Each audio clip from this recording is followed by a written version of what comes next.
division of the Maine State Combat Sports Authority, presiding to my right, Chris and Misty Guile. Presiding to my left, Mr. Wallace. Your referee inside the ring, Melissa Kelly. Your three judges, Frank Lombardi, Eddie Scozio, and Mark Carterella. We kick things off with a 4-round fight in the middleweight division. Introducing first, boxing out of the blue corner to my left, wearing black trunks with red trim. No stranger to Skowhegan, Maine. Last time he was here, he nearly stole the show, and he's back. All the way from New York, ladies and gentlemen, Robert Briggs.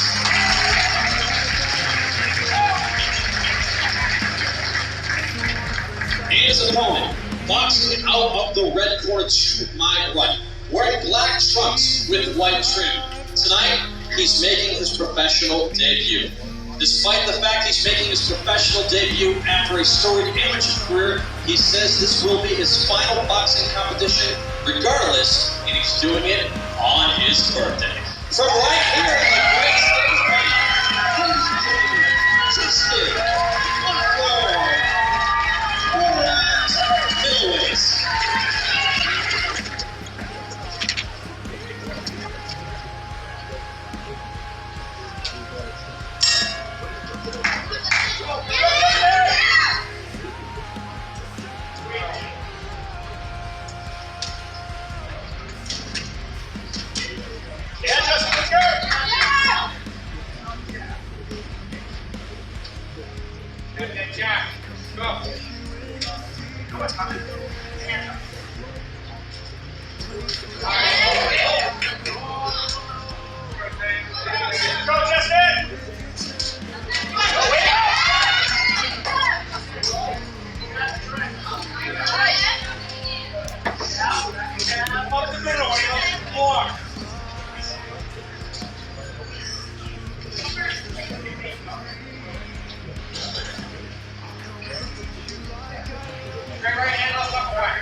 Robert Briggs, a hard-nosed veteran from New York.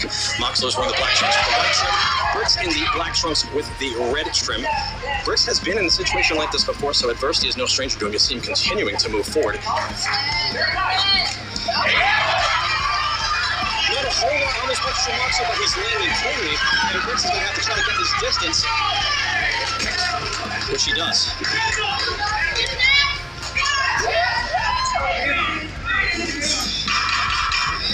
10 seconds remaining in round one. That's to go down as a 10-8 round for Mr. John Mockler. And both his pro debut and his final boxing competition of his career. Chuck! I missed some explosive action already, indeed, not just in round one of our opening pro contest. We also had 5 amateur bouts, which you were treated to on the stream earlier on.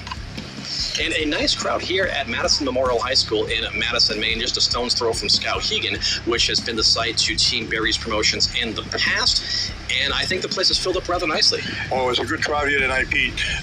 Based on there's no room in the bleachers, I think it's standing room only. And what a great showing here. First fight that Brendan Barry Promotions has put on in Madison. Most of them have been in Skowhegan, so I think it's a great start for him. If the undercard or the amateur card has anything to do with this, we're going to see some explosive action tonight. I talked to some of these fighters the other day, and I think there's some good card here tonight. Round 2 set to begin between Justin Mockler and Robert Brooks here at Madison Memorial High School. Nice stiff jab to the body by Robert Brooks to start off, and he is swinging for the fences at the head and body of Justin Mockler. Ooh, left hook, right. So remember earlier I said that Robert Brooks has been in the situation before and knows not to get discouraged. I don't think he's discouraged from the action I'm seeing right now. It's just a matter of if he can keep up his pace, because this is a rapid pace for both boxers. Blistering pace, Pete. Ooh.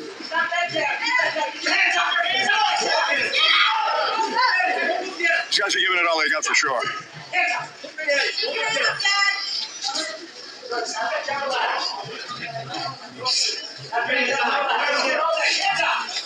What's he giving you?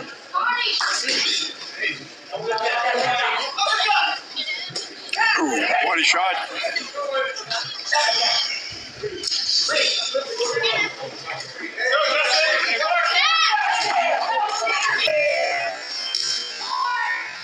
Nice left hand lands upstairs by Robert Brooks, and that gets the crowd's attention and ours here at the broadcast table. With that being said, clubbing right hand gets Brooks' attention inside the ring as well. This is some good action.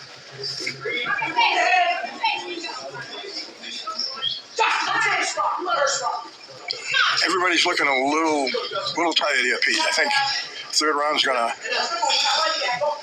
Yeah, you astutely point out that Brooks, this is the mouthpiece, more than likely due to fatigue, but both of them are looking fatigued here in round 2. Yeah, I think so.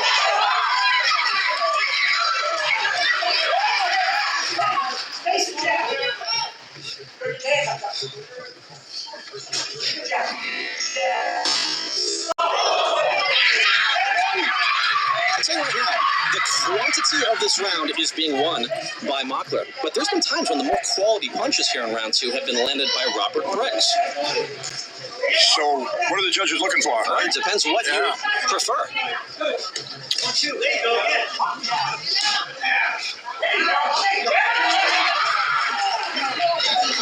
That looked a little low by Mockler. No warning from official Melissa. Definitely on the bell line. Overhand right by.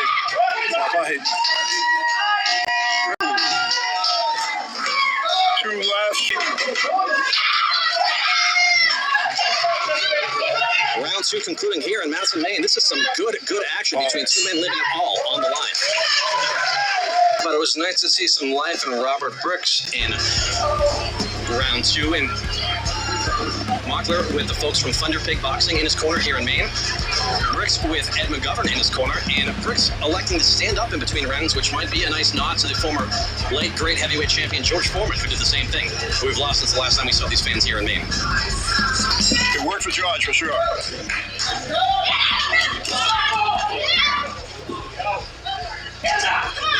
See a Brooks professional experience on the stretch. He is swinging for the fences. Yeah, he is. When that lands, I'm sure the adrenaline gets flowing.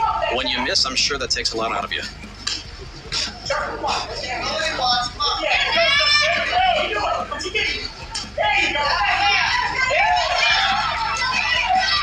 Well, he's a veteran. He gives you the best every time out, and Mark's just having it in his hands for him, yeah.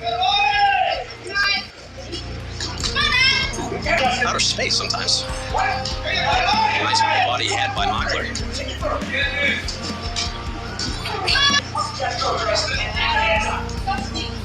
A little slow in the action now, pushing their punches a little bit, but everybody's kind of catching their breath. And we'll see which one of them gets their second win here in round 3.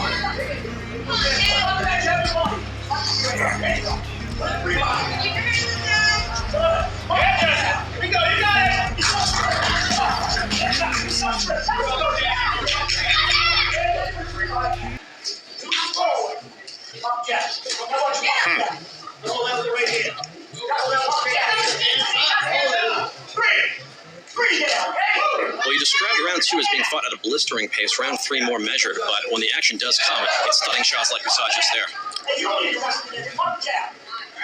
Combinations.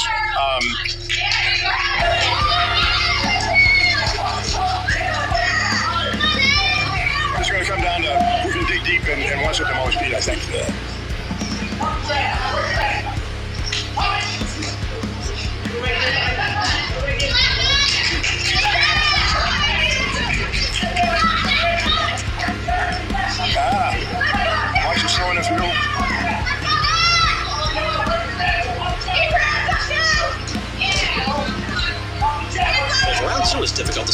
Round 3, all quantity over quality. I think the quantity still comes from Mockler, but I think the more thudding shots have come from Bricks.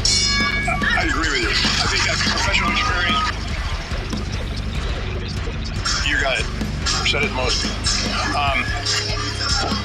Just looking around this crowd in between rounds, it's just a fabulous crowd here tonight. The ringside seats are full. It's just, it's tremendous to have this venue here. I think this is something that I'm sure Barry Promotions will do this again.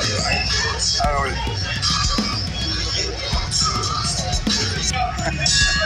He said this will be his pro debut and his last boxing match ever after his amateur career. Yeah?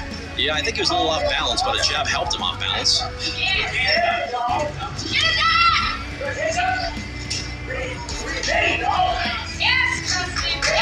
Mockler's looking good here.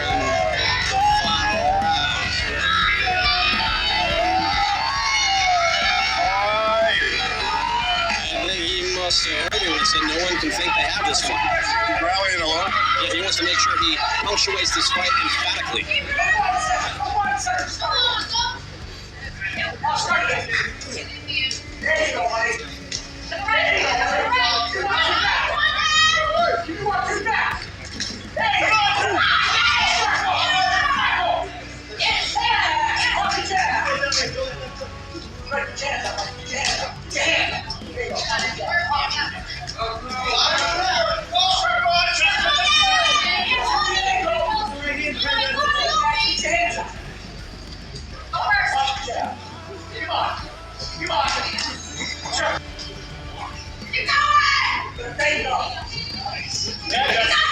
Ricky looks tired now.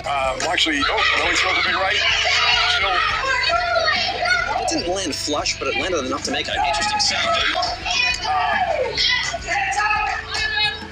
Marshall's pressing forward. I don't know how much he's getting through, really.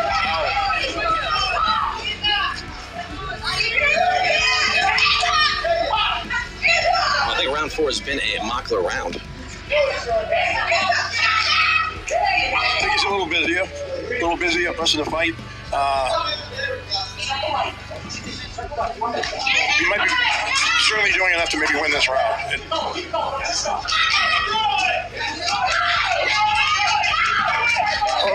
Ricky got Bricks here in round 4. trying to put a little rally together late. Crowd's loving it. Crowd's loving it. Those guys give it 100%.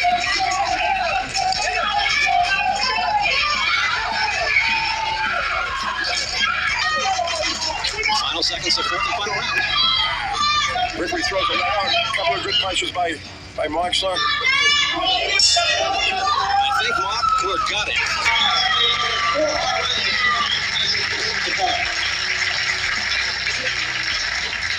After 4 hard and competitive rounds, we go to the judges' scorecards. Judge Eddie Scunzio, Frank Lombardi, and Mark Carter all see the fight 40-35, where your winner, a unanimous decision, and having a happy birthday,